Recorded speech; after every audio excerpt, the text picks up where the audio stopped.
Alors, bonsoir mesdames, bonsoir mesdemoiselles, bonsoir messieurs. Bienvenue à cette autre édition de Point de bascule, votre émission d'information préférée du mercredi soir.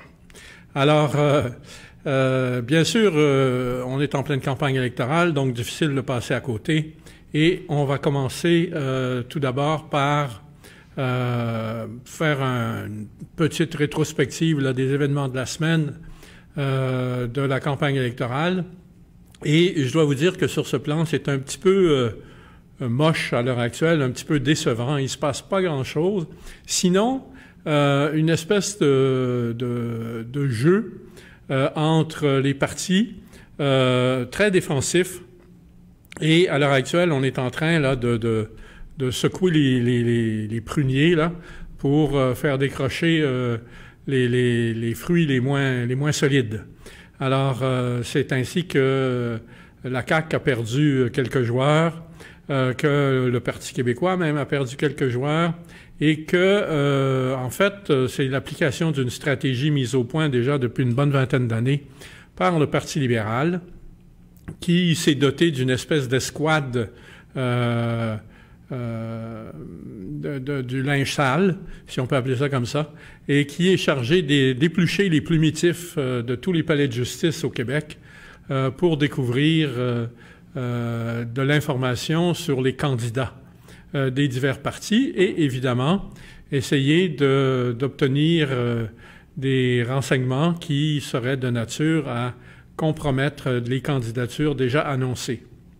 Alors, on voit ce que ça donne dans le cas de la CAQ qui encore, c'est aujourd'hui ou hier, a dû renoncer a dû en fait montrer la porte à un candidat dans le comté de Saint-Jean sur le Richelieu dont on a découvert, évidemment grâce aux médias, hein, et on devine lesquels, que ce candidat-là avait un passif assez lourd en matière d'infraction à la loi sur les permis d'alcool, qu'il était un tenancier d'un établissement et que, mon Dieu, il se passait des choses assez étranges dans son établissement et qu'il avait reçu des avertissements et des sanctions à plusieurs reprises.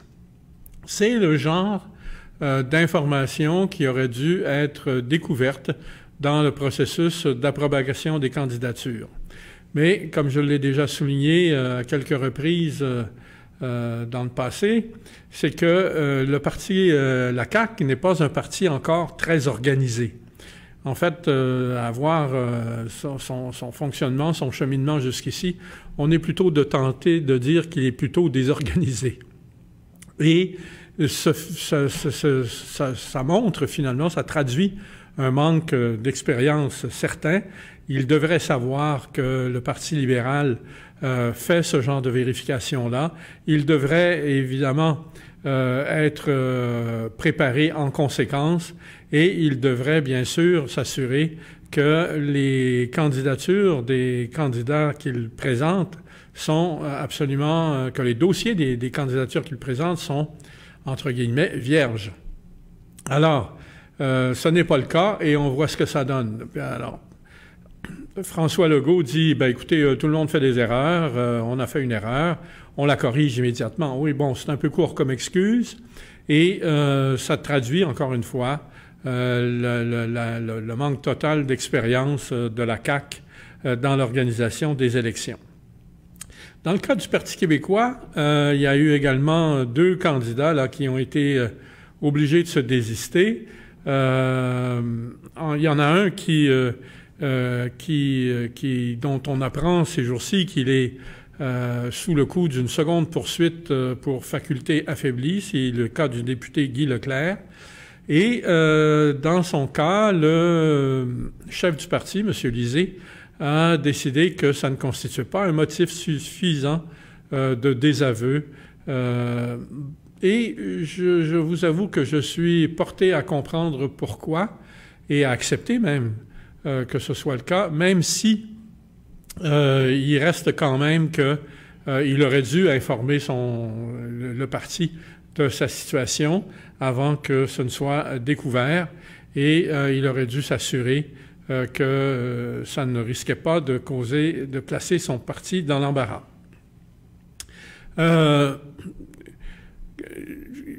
Quand je vous ai dit là, que les partis faisaient des vérifications, ça va loin.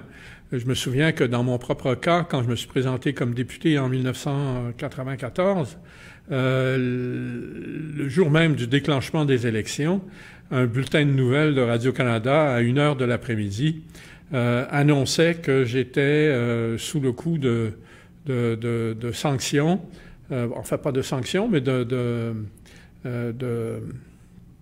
poursuites pour excès de vitesse. Hein? On comprendra, là, j'avais commis des excès de vitesse. Évidemment, dans cette époque-là, j'étais président de l'Association des manufacturiers au moment où je suis devenu candidat et je devais me rendre toutes les semaines, des fois 2 fois par semaine, à Québec. Alors, bien sûr que quand on est obligé de faire ces trajets-là à cette fréquence-là, la tentation est assez forte à un moment donné d'accélérer plus que ne le permet le code de la route, de façon à gagner du temps parce qu'on est toujours astreint à des horaires serrés. Alors oui, ça m'a donné des contraventions pour excès de vitesse, mais de là à penser que ça deviendrait un enjeu lors de la campagne électorale, je vous avoue que je m'étais jamais rendu jusque-là, et c'est donc avec beaucoup de surprise que j'ai découvert que je faisais les manchettes du bulletin de nouvelles ce jour-là, pour ce motif-là. Bien sûr que ça ne portait pas à conséquence, mais l'idée n'est pas tellement que ça porte à conséquence. L'idée, c'est de rapetisser la stature du candidat, de la ramener par tous les moyens pour tenter de démontrer qu'il n'est pas fiable et bien sûr que c'est parce que c'est un candidat d'un autre parti que le Parti libéral. Ce sont des tactiques qui sont assez méprisantes. Ça va loin. On m'a même, parce qu'il y avait quelqu'un qui avait omis de faire une correction au statut d'une entreprise dans laquelle j'avais investi et de laquelle je m'étais retiré. Ça a même été jusqu'à ce que la presse dise que j'étais coactionnaire d'une entreprise dans laquelle avait investi le fils du tyran congolais Mobutu Sese Seko, et que la presse fasse un grand article à ce sujet. Alors que j'avais démissionné sitôt que j'avais été informé de la présence de ce personnage, ce triste cire, au conseil d'administration de l'entreprise dont j'étais actionnaire. Bref, tout ça pour vous dire que ça joue très dur dans une campagne électorale et que tous les moyens sont bons pour ternir la réputation des candidats d'un autre parti. Le Parti libéral lui-même n'est pas toujours à l'abri de ce genre de choses et évidemment, bon, il a une expérience qui et surtout des candidats élus de longue date qui lui ont permis d'éviter des problèmes. Mais n'est pas dit qu'un jour, il ne se retrouvera pas, lui non plus, dans la mire. Et d'autant plus que, finalement, ce ne sont pas uniquement les candidats qui doivent être dans la mire, mais également, pas les candidats, mais les nouveaux candidats, pardon, mais également les députés, même les ministres et même le premier ministre, parce qu'on sait que dans le cas de Philippe Couillard, comme dans le cas de Jean Charest qui l'a précédé, c'était pas nécessairement des anges auxquels on pouvait donner le bon Dieu sans confession, au contraire, et c'est des gens qui ont beaucoup de choses à se reprocher. Alors pour l'instant, ce qui est remarquable dans cette campagne électorale qui tarde à prendre son élan, c'est justement qu'on ne mette pas, aucun des partis d'opposition ne viennent pas souligner jusqu'à quel point, sur le plan de l'intégrité, le Parti libéral a des choses à se reprocher et que, normalement, c'est lui qui devrait être sur la défensive. Est-ce que ça va être abordé d'ici la fin de la campagne électorale? On le souhaite, parce que, finalement, l'enjeu principal de cette campagne, c'est l'intégrité de l'État. Et je vais vous dire que sans intégrité de l'État, Il n'y a pas d'éducation, il n'y a pas de mesures sociales qui tiennent. Il n'y a rien qu'on soit en mesure d'assurer parce que tout est à la merci des prédateurs qui s'enrichissent sur le dos de l'État, donc sur votre dos à vous, pendant qu'ils exercent le pouvoir. Alors là-dessus, le Parti libéral a des comptes à rendre et encore, jusqu'ici, dans la campagne électorale, il n'a pas été appelé à les rendre, tout simplement parce qu'il a réussi, par les manœuvres que je viens de vous expliquer, à placer les autres partis sur la défensive. Cela dit, il faut quand même constater que jusqu'ici, tous les partis ont présenté des mesurettes sans grande ambition. En fait, même, je veux dire, on est en train d'assister là à la municipalisation du débat, d'un débat qui était autrefois celui d'une nation en devenir, que Philippe Couillard a ramené aux dimensions d'une province et qu'à l'heure actuelle, on est en train de ramener aux dimensions d'une municipalité, sinon d'une grosse bourgade. Alors, comme débarque, on peut difficilement trouver plus grosse que celle-là, plus importante que celle-là, et on tarde à voir les débats prendre de la hauteur parce que, finalement, l'absence de la hauteur de hauteur dans ces débats nous présage un avenir plutôt sombre. Alors, quant à la performance des chefs, comme je l'ai dit, Couillard s'en tient autant que possible à des très prudent parce qu'il se sait vulnérable. Et c'est pourquoi il a accepté, par exemple, d'endosser la démarche que proposait Jean-François Lisée de créer un front commun des partis pour défendre la gestion de l'offre. Et de cette façon, il cherche par tous les moyens à éviter les mauvais coups. D'ailleurs, cette question du libre-échange, on doit l'aborder parce qu'elle est en train de prendre une importance considérable, d'autant plus qu'en toute fin de la semaine dernière, vendredi, une indiscrétion des médias qui couvrent la Maison-Blanche nous a permis d'apprendre quelle était l'intention véritable de Donald Trump, qui était littéralement de tenir le Canada à l'écart de l'accord de libre-échange qu'il venait de conclure avec le Mexique. Et l'argument de Trump est simple, c'est de dire, écoutez, le libre-échange ne nous a pas profité à nous, il a surtout profité au Canada et au Mexique, et il est temps qu'on rétablisse la situation. Le problème avec cette démarche-là, c'est qu'elle se trouve à contester pour des raisons purement opportunes électoralement à l'heure actuelle, avec les problèmes de l'industrie laitière américaine, et c'est un moyen pour Trump de se gagner des appuis dans ce milieu qui lui est traditionnellement acquis. Alors, il faut qu'il sauvegarde absolument cette base électorale-là, et c'est pourquoi il tire à boulet rouge sur la gestion de l'offre dans le domaine du lait, notamment, bien sûr, les programmes de gestion de l'offre du gouvernement qui sont contrôlés par le fédéral depuis une loi de 1949 confirmée ou validée par la Cour suprême en 1952. Donc, le fédéral a compétence en matière de gestion de l'offre des produits agricoles. Et bien sûr, il faut aussi comprendre que ce n'est pas parce que vous avez la compétence sur le plan juridique que nécessairement sur le plan politique, vous allez être capable de l'exercer sans que ça vous retombe sur le nez si vous l'exercez contre les intérêts des gens qui vous soutiennent. Alors, comme une grosse partie des appuis de Pee-wee Trudeau sont au Québec, on comprendra que pour lui, de reculer sur la gestion de l'offre, ça compromet ses chances de réélection dans à peine 18 mois. Alors, voilà, c'est la partie qu'il se joue, même si il y a d'autres aspects, comme bien sûr les clauses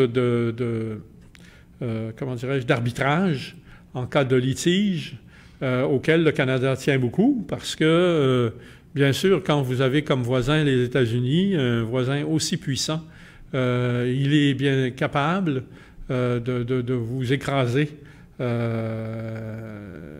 levant le petit doigt le matin. Et donc, il faut absolument que vous ayez des protections en cas de litige, de façon à éviter justement de vous retrouver trop malmené, comme ça a été le cas, par exemple, dans le dossier du bois d'œuvre, un dossier, encore une fois, qui tenait particulièrement une place importante pour le Québec. Alors, il y a aussi, évidemment, le fait que si le Québec, à l'heure actuelle, est le plus grand bénéficiaire des programmes de gestion de l'offre, il faut aussi comprendre que l'Ontario, elle aussi, a des intérêts en ce qui concerne son secteur automobile, parce que il est essentiellement concentré en Ontario, enfin ce qu'il en reste, parce qu'il faut comprendre que depuis 1985, la part du secteur manufacturier dans le produit intérieur brut du Canada a considérablement baissé. Elle est passée d'environ 37% à environ 15%, alors que les services financiers, qui ne représentaient que 12%, occupent aujourd'hui la place qu'occupait à l'époque le secteur manufacturier. Donc, il y a eu énormément de pertes d'emplois dans le secteur manufacturier. Même pour l'Ontario, le secteur manufacturier n'a plus l'importance qu'il avait, mais malgré tout, l'industrie automobile demeure une composante importante. Et d'autant plus que, finalement, on découvre avec le temps que c'est le secteur manufacturier qui est le véritable moteur de la richesse économique. C'est la transformation industrielle qui ajoute de la valeur à la production. Et c'est finalement ça qui a permis le développement de la classe moyenne aux États-Unis et au Canada. Cette classe moyenne-là, à l'heure actuelle, encaisse des coups durs et elle est de plus en plus menacée. Donc, il est nécessaire de rétablir rapidement l'équilibre.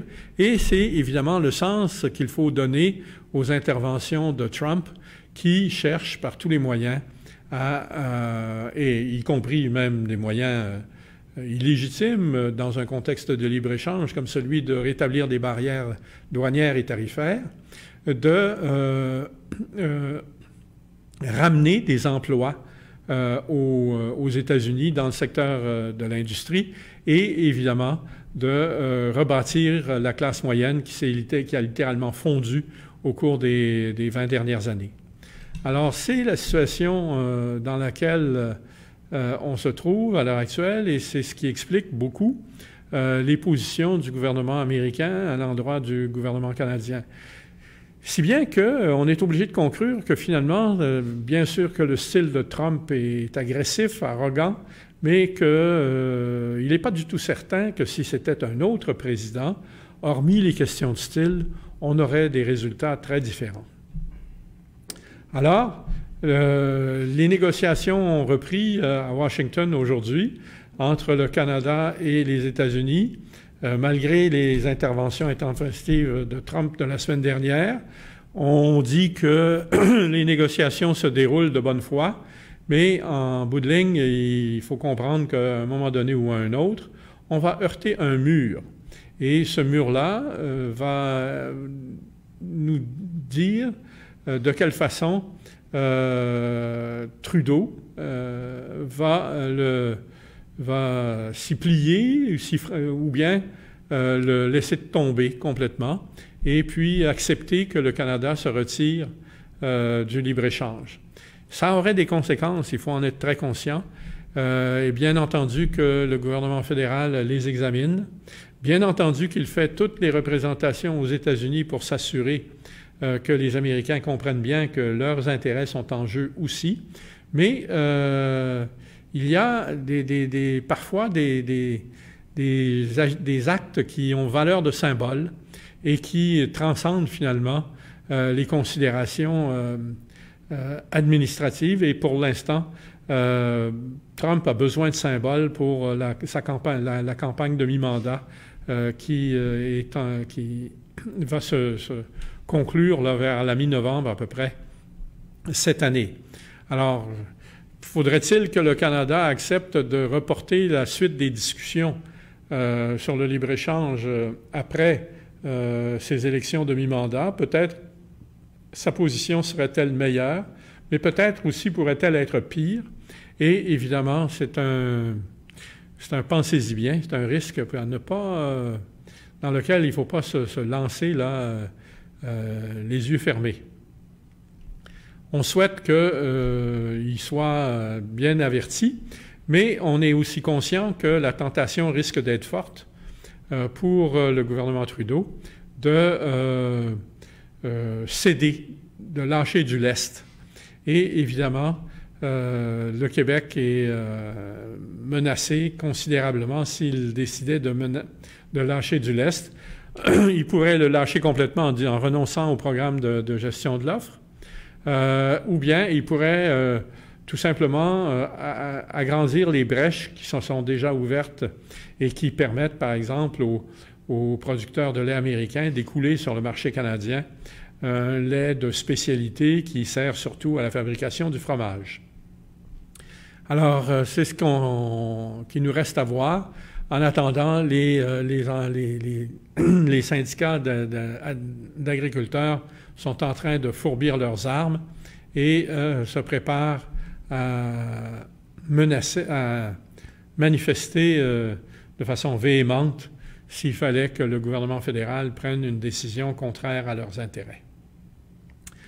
Autre sujet sur le plan national canadien sur lequel on doit revenir cette semaine, c'est évidemment les développements dans le dossier Trans Mountain. On sait que la semaine dernière, la Cour fédérale a finalement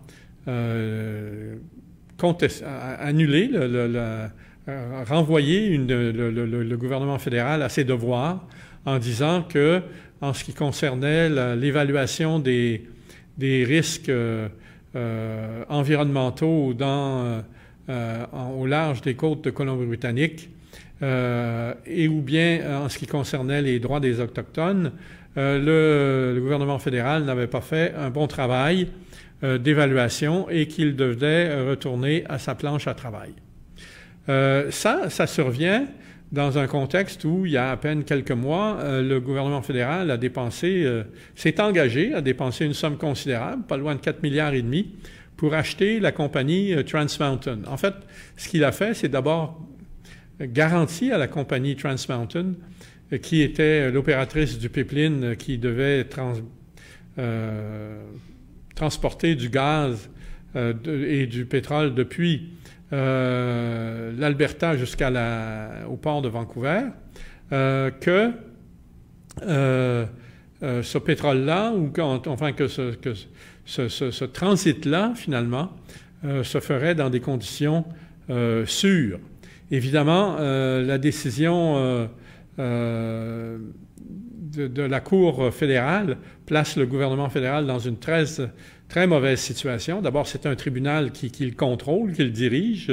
C'est pas un tribunal, c'est pas une cour supérieure de province, même s'il les contrôle lui aussi, mais il les contrôle pas directement comme c'est le cas pour la Cour fédérale. Et c'est donc particulièrement embarrassant de voir son propre tribunal le dénoncer et suggérer qu'il n'a pas fait son travail. Alors, la décision en question a été immédiatement suivie d'une suspension des permis par l'Office national de l'énergie, des permis qui avaient été accordés à Trans Mountain.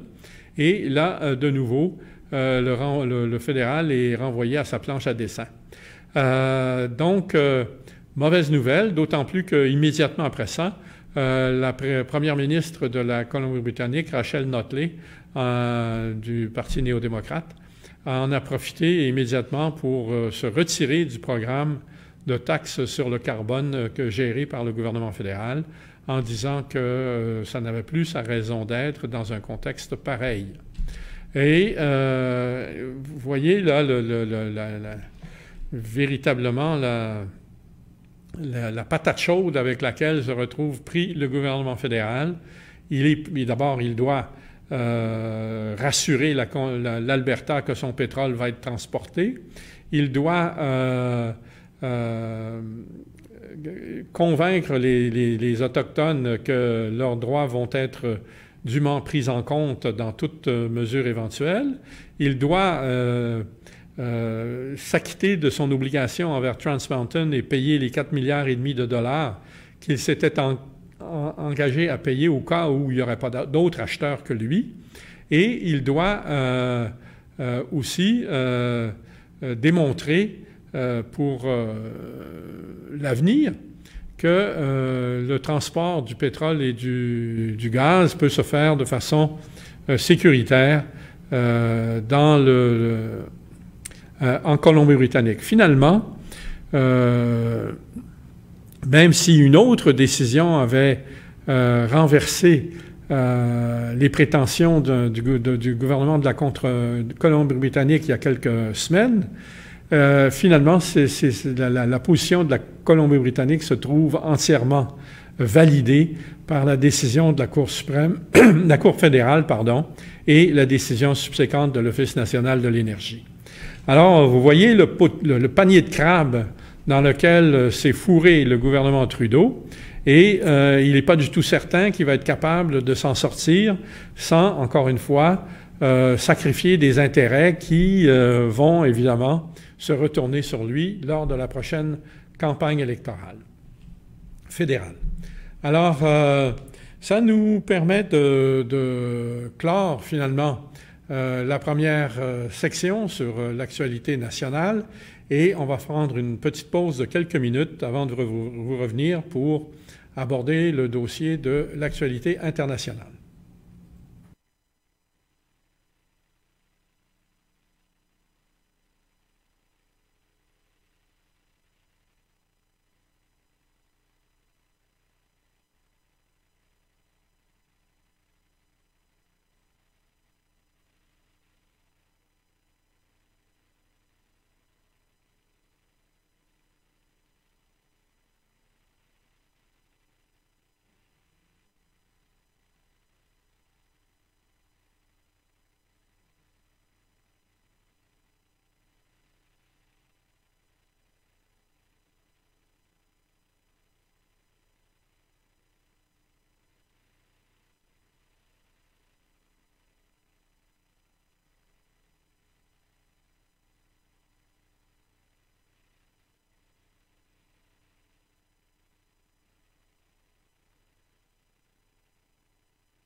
On est quelle date?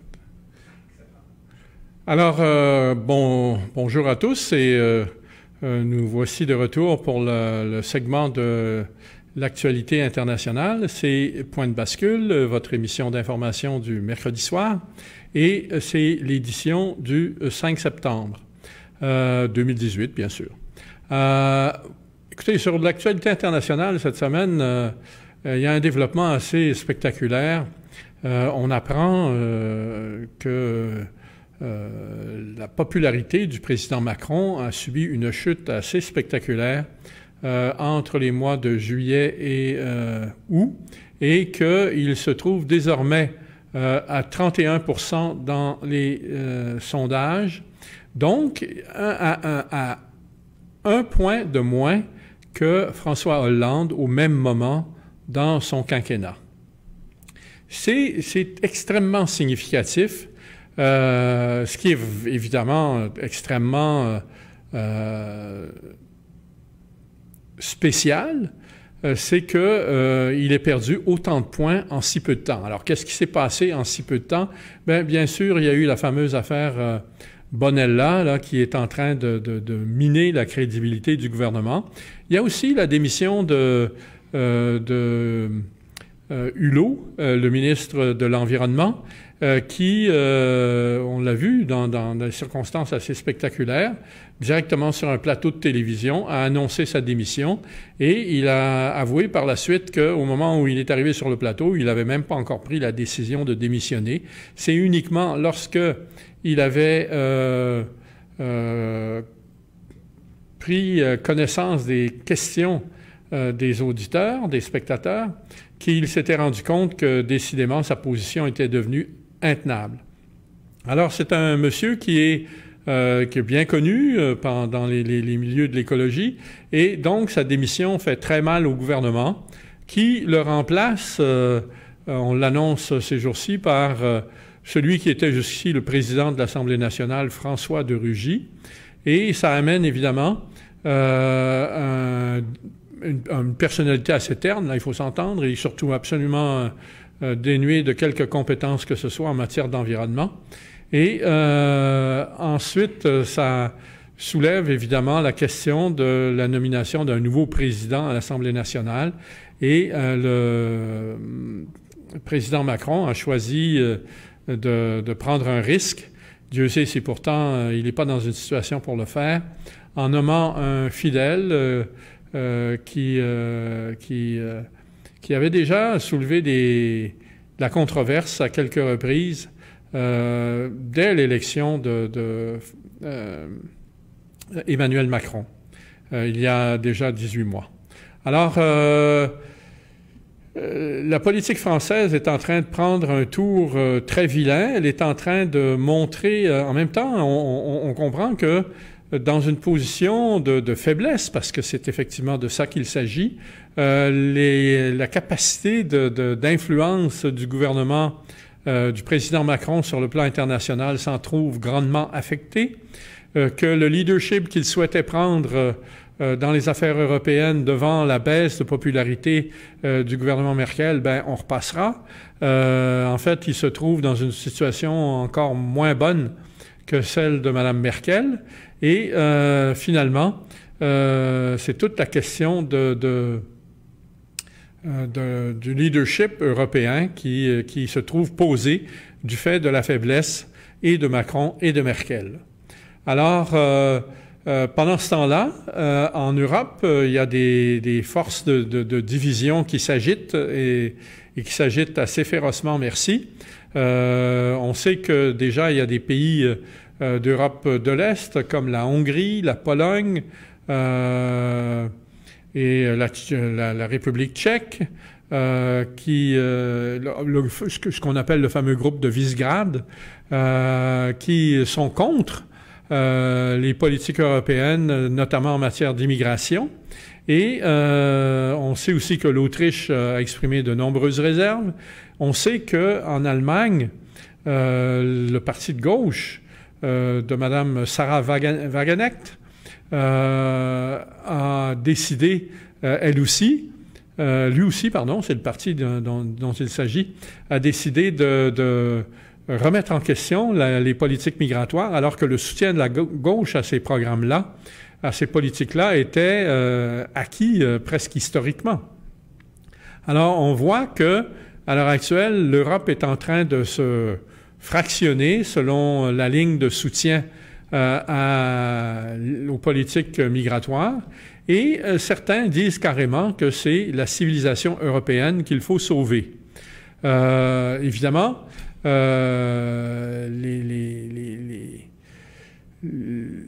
les nombres qui ont été acceptés au cours des dernières années sont tellement importants qu'ils ont modifié complètement l'équilibre démographique de pays comme la Suède, qui à l'heure actuelle assiste à une montée assez surprenante de la droite, alors que historiquement, on le sait, la Suède est un pays de tradition socialiste, mais que devant les problèmes soulevés par l'intégration ou l'impossibilité d'intégrer correctement l'immigration, les comportements déviants de celle-ci, on est en train d'assister à un ressac très, très marqué. Et dans le cas, par exemple, de ce qui s'est passé dans une ville en Allemagne, je pense qu'il s'agit de Chemnitz, ces jours derniers, on est en train d'assister à des révoltes là, populaires assez imposantes. Alors, en plus de ça, un pays comme l'Italie aussi conteste les problèmes de migration, mais pour des raisons essentiellement économiques, en disant, écoutez, on n'a pas les moyens d'intégrer ces populations-là.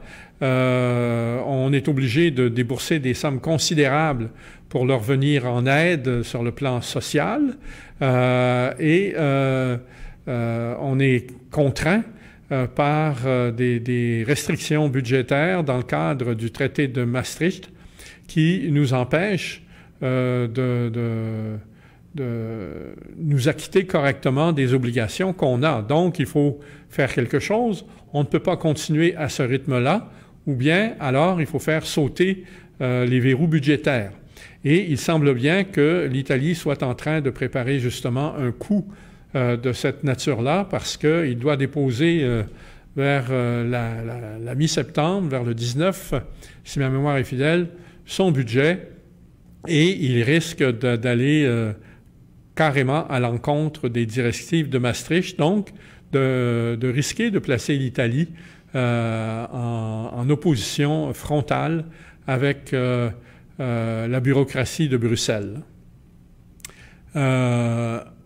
Ensuite, il faut comprendre aussi que l'endettement en Italie est particulièrement élevé et que également l'Italie a demandé à quelques reprises déjà le relâchement des normes de prêts à consentir aux banques de façon à ce que l'Italie puisse se porter à la rescousse des banques italiennes qui sont menacées d'effondrement à tout moment. Encore une fois, ça viole les directives de la Banque centrale européenne et il faut voir de quelle façon ces choses-là vont aboutir dans les semaines, littéralement dans les semaines qui viennent. Alors, comme on le voit, la situation en Europe est très mauvaise. Elle l'est également aux États-Unis. On voit qu'aujourd'hui, par exemple, dans le New York Times, un article est paru. C'est un article qui n'est pas signé, mais qui est présenté en page opposée à l'éditorial, donc dans un endroit très stratégique dans le journal.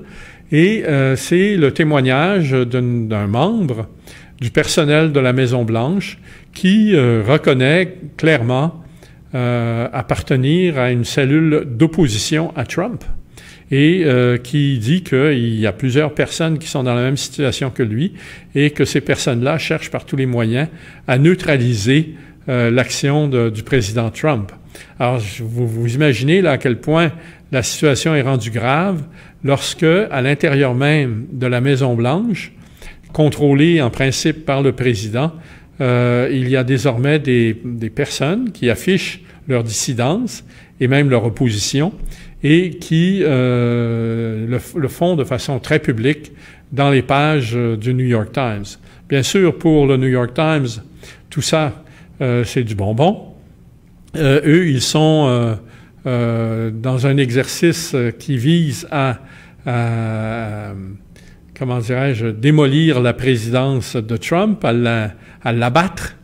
Et ils sont en train, à l'heure actuelle, de faire un travail, un saccage incroyable, en complicité avec le Washington Post, dont on a vu deux journalistes émérites. La semaine dernière, il s'agissait de Carl Bernstein, et cette semaine de John, est-ce que c'est John ou Robert Woodward? Je pense que c'est John Woodward, qui sont tous les deux des vétérans du Watergate. Ce sont ces deux journalistes-là, ensemble, qui ont éventé finalement, du scandale du Watergate.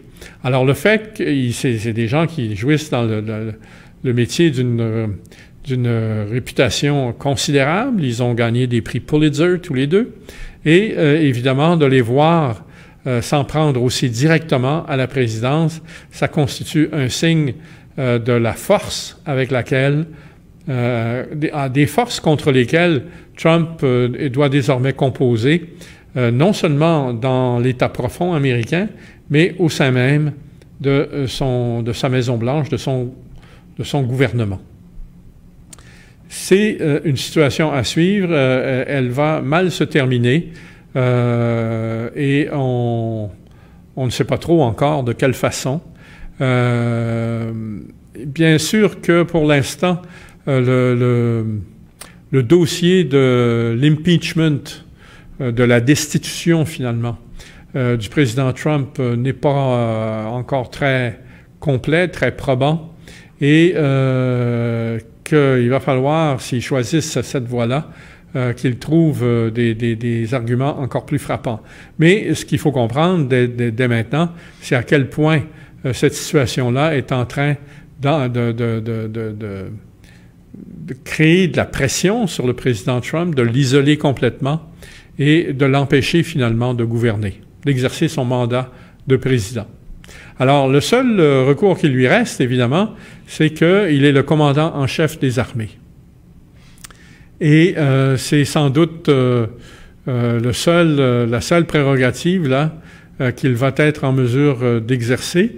Il a choisi pour l'entourer un ministre de la Défense, un secrétaire à la Défense qui est issu du corps des Marines, le général Mattis, un autre général qui est également issu du corps des Marines, qui fait office de chef de cabinet, le général John Kelly, et le corps des Marines est directement à jurer loyauté et fidélité à la présidence.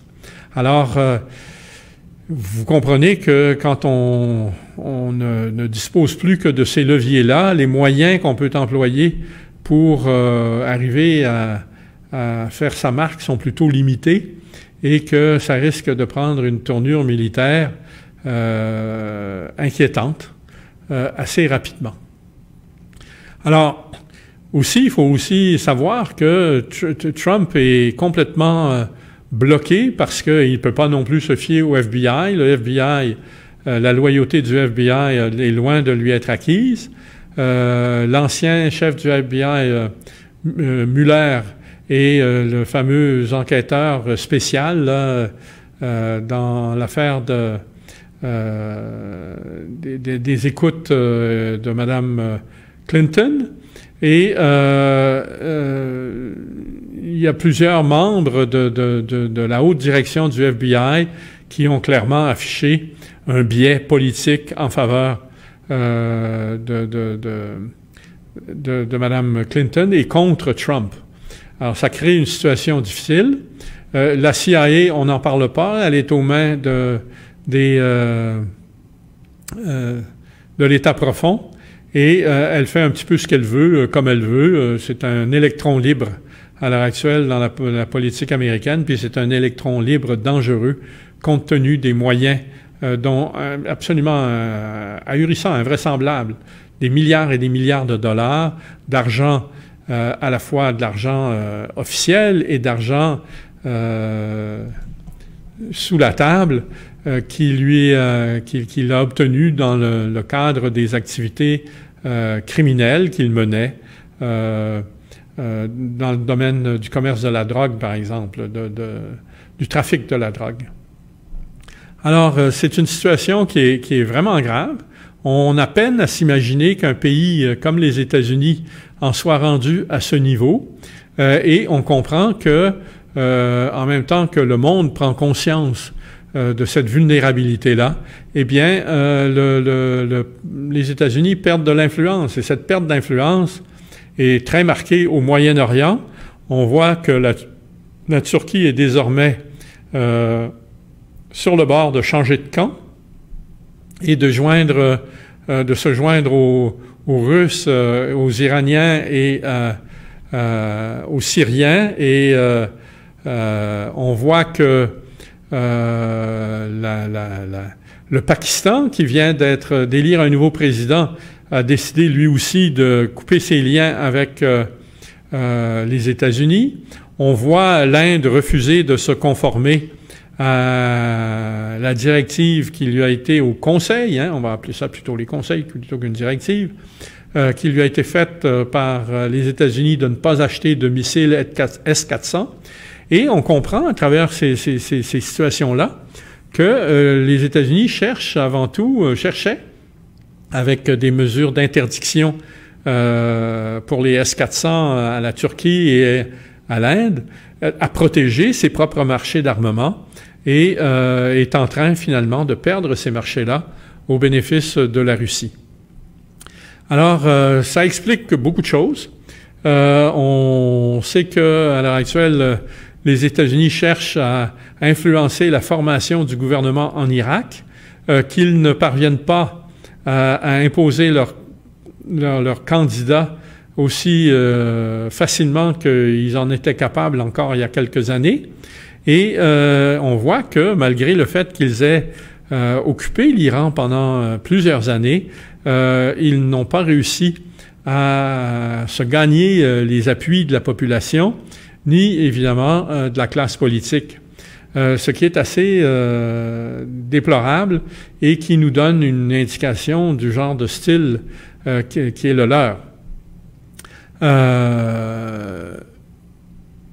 Au Moyen-Orient encore, en la Syrie, la situation, on s'attendait encore ces jours-ci, là, et la Russie avait bien prévenu que c'était en préparation, que les Américains et les Anglais et les Français allaient de nouveau utiliser le prétexte de l'utilisation d'armes chimiques pour lancer une grande offensive sur la Syrie, mais la manœuvre a été éventée par la Russie et d'un seul coup, on en parle beaucoup moins, d'autant plus qu'on apprend jour après jour que la Russie a multiplié l'installation de missiles défensifs un peu partout sur le territoire syrien, de telle sorte qu'aujourd'hui, le ciel syrien se trouve complètement en dehors de la portée utile des armes israéliennes ou même américaines qui se sont pourtant installées en force en Méditerranée. Mais les Russes les ont pris de court et eux aussi ont installé des forces en Méditerranée. Et d'ailleurs, il y a une flotte d'à peu près une dizaine de navires, sinon davantage, qui à l'heure actuelle est en plein exercice militaire au large des côtes de la Syrie, une force russe, et qui finalement rend impénétrable le ciel syrien, que ce soit par avion ou par missile. Alors, Israël se trouve évidemment contrecarré dans ses plans tellement que, à l'heure actuelle, la question se pose carrément de savoir si elle ne va pas devoir renoncer au Golan. On apprenait encore aujourd'hui que les troupes russes, de même que celles de l'OTAN, parce qu'il faut rappeler, pas de l'ONU, pardon, parce qu'il faut rappeler que sitôt arrivés sur le Golan, les Russes se sont empressés de rappeler les forces de l'ONU qui avaient été mises en place déjà dans les années 1980, et qui s'étaient retirées devant l'extension des conflits, mais là, ils se sont de nouveau installés et ils ont fait opérer place nette sur le Golan et ils ont éliminé du Golan toutes les principales caches d'armes lourdes qui servaient aux terroristes terroristes armés par Israël, hein, on ne se cachera pas, et par les États-Unis, pour contrôler la frontière avec la Syrie et assurer à Israël la protection dont elle estime avoir besoin. Alors, s'il fallait que ça aille jusqu'à ce que Israël soit obligé de renoncer au Golan, qu'elle occupe de façon illégale, mais qu'elle occupe quand même de façon effective, depuis 1967, on voit à quel point la victoire de la Syrie pourrait être totale et à quel point les plans d'Israël pourraient se trouver contrecarrés. On se souviendra également que on a découvert il y a quelques années des réserves importantes de pétrole sur le plateau du Golan et que, évidemment, Israël comptait bien pouvoir les exploiter en vertu de l'annexion qu'elle avait faite, encore une fois, dans les années 1980, mais annexion qui n'avait jamais été reconnue par les Nations Unies. Alors, à l'heure actuelle, en Syrie, l'enjeu, c'est Idlib, c'est la ville qui se trouve au nord de la Syrie, à la frontière de l'Irak et de la Turquie, et c'est la ville dans laquelle se sont réfugiés tous les terroristes qui restaient après leur éviction des différentes parties de la Syrie qui ont été reconquises par l'armée syrienne dans le cadre de l'offensive des 2 dernières années. Et quand une fois le territoire d'Idlib libéré, évidemment, ça changera complètement la situation. C'est ce qui permettra d'ailleurs sans doute à la Syrie d'être en position de force pour reprendre le Golan. Alors, on suit la situation de près parce que les Syriens ont accumulé 80 000 soldats près d'Idlib. Les Russes pilonnent comment dirais-je, des sites détenus par des terroristes depuis quelques jours et avec leur aviation. L'armée syrienne fait de même. Il y a déjà des escarmouches qui se sont produites et on attend à l'heure actuelle finalement la position finale de la Turquie sur la question de savoir si oui ou non elle va se ranger du côté de l'Iran et de la Russie pour favoriser l'évacuation des terroristes d'Idlib. Il faut comprendre que pour la Turquie, l'enjeu est pas négligeable. Sa frontière, évidemment, est menacée par des Kurdes qui sont autonomistes, qui visent la séparation de la Turquie. Et la Turquie cherche à les contenir de toutes sortes de façons et veut surtout pas se retrouver avec ces gens-là sur son territoire. Donc, l'attitude que la Turquie avait jusqu'ici, c'était de les repousser en Syrie. Mais évidemment, maintenant, comme on cherche à les évincer de Syrie, la Turquie va devoir choisir son camp. Et il y a d'ailleurs justement une réunion qui est prévue demain ou après-demain à Téhéran entre le président Rouhani d'Iran, le président russe Poutine et le président de la Turquie, M. Erdogan, pour justement que la Turquie fasse connaître sa position finale.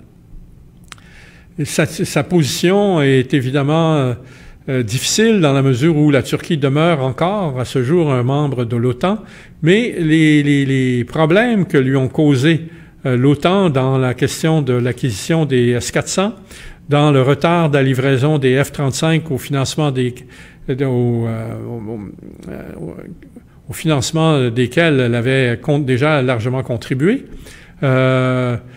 pousse la Turquie et puis évidemment les attaques politiques qui ont été lancées par les États-Unis contre la Turquie, poussent évidemment la Turquie dans le camp adverse finalement, dans le camp de la Russie et de l'Iran. Alors voilà, résumé la situation au Moyen-Orient. Comme je vous l'ai dit, il y a eu des élections au Pakistan. Le Pakistan est en train de changer de camp. Et avec ça, ça complète notre tournée de l'actualité internationale. La semaine prochaine, normalement, je devrais de nouveau être en compagnie d'un co-animateur. Et évidemment, ça donnera un autre ton à la discussion. Pour l'instant, mes collègues sont fortement impliqués dans d'autres activités, notamment autour de l'élection. Alors, il faut simplement que je les convainque de rentrer au bercail. En attendant, je vous souhaite une bonne semaine et je vous rappelle que vous étiez à l'écoute de Point de bascule, édition du 5 septembre 2018. Et je vous souhaite à tous une bonne semaine.